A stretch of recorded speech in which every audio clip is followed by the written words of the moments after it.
Hello students, ang topic natin ngayon ay basic concept of bonds. Some corporations issue bonds to raise funds to operate their businesses.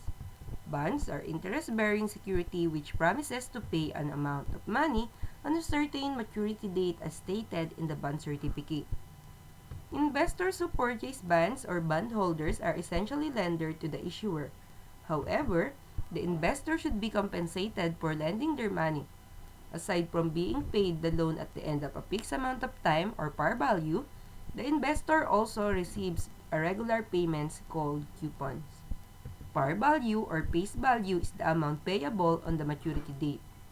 Coupon is the periodic interest payment that the bondholder receives during the time between purchase date and maturity date. It is usually received semi-annually.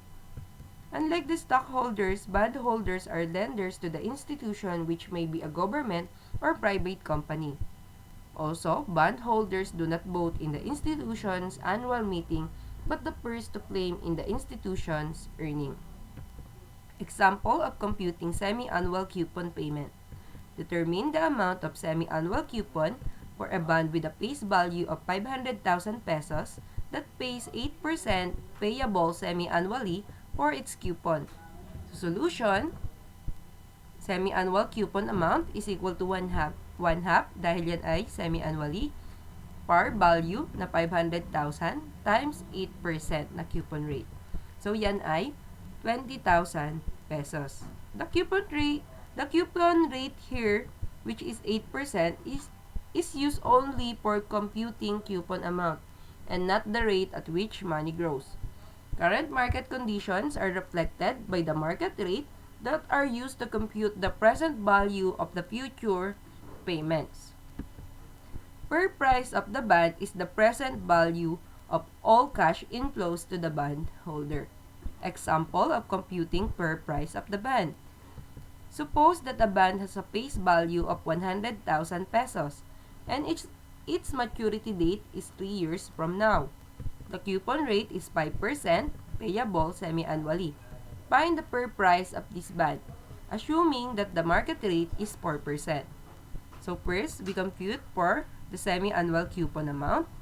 So, and that is 1/2 times 1,000 pesos, 100,000 pesos times 5%. So, yan ay 2,500.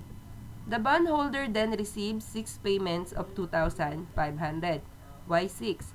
Because in 3 years times twice in a year, we have 6 payments. And 100,000 pesos par value after 3 years. So, bukod sa 2,500, 6 payments ng 2,500, yan ay makaka-receive pa ng 100,000 pesos. Both have an annual interest market rate of 4%.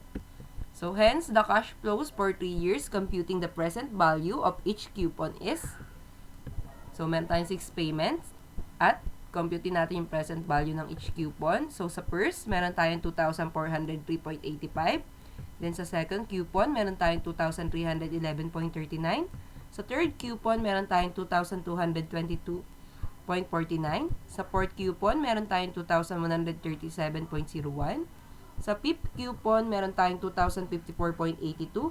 At sa pang 6th coupon, meron tayong 1,975.79. Summing up, we have 13,105.35. Thus, the total present value of each coupon, yan, is 13,105.35. Then, the present value of 100,000 is, so, pagkunin natin yung kanyang present value, yan ay 100,000 divided by 1 plus 4% over 1 raised to 3. So, yan ay 88,899.64. So, sabi dyan, yung bondholder na makaka-receive ng 6 payments of 2,500 at 100,000 after 3 years na may annual interest market rate of 4%, ang per price ng bond niya ay 102,004.99. So, alternative solution, a shorter way of finding the per price of the bond is to use a formula from the solution in the previous, we have, yan, present value, then the sum ng present value of each coupon plus present value ng par value or ng face value. So, yan siya.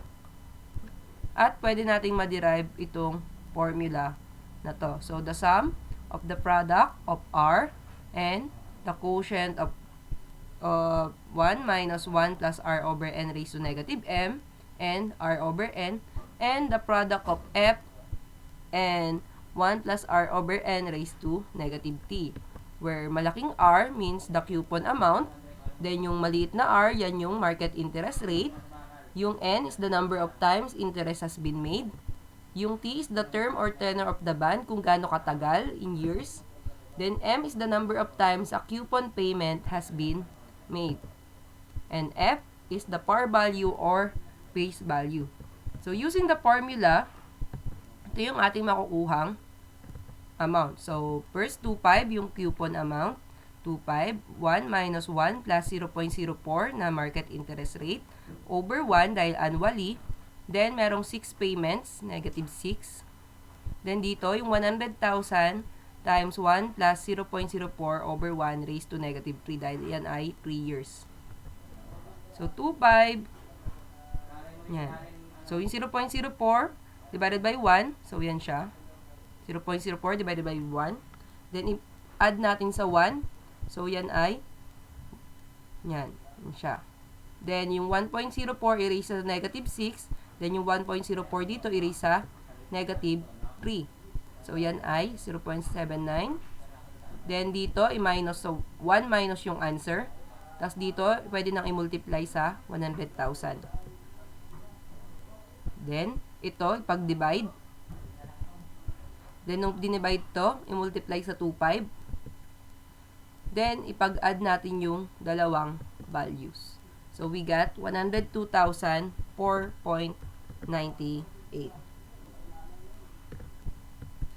Bond market indices. So, the main platform for bonds or fixed income securities in the Philippines is the Philippine Dealing and Exchange Corporation or PDEX. Unlike stock indices, which are associated with virtually every stock market in the world, bond market indices does not typically compute a bond index.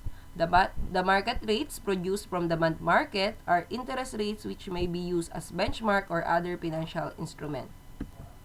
Bond market and government bonds. Government bonds are auctioned out to banks and other brokers and dealers every Monday by the Bureau of the Treasury. Depending on their tenors, these bonds are called Treasury bills or T-bills. So, yan ay bond with a maturity of 1 year or less. Treasury notes, yan yung bonds with a maturity between 1 to 10 years. Then, Treasury bonds, yan ay T-bonds with a maturity between 10 to 30 years. So, the resulting coupon rates and the total amount sold for these bonds are usually reported by news agencies on the day right after the auction. And since these bonds transaction involve large amount, these bonds are usually limited to banks, insurance firms, and other financial institutions. The banks may then resell these bonds to its client, which bond prices fluctuate because they are traded among investors in what is called secondary market. So, kung natuto ka, click like. Don't forget to subscribe. Thank you.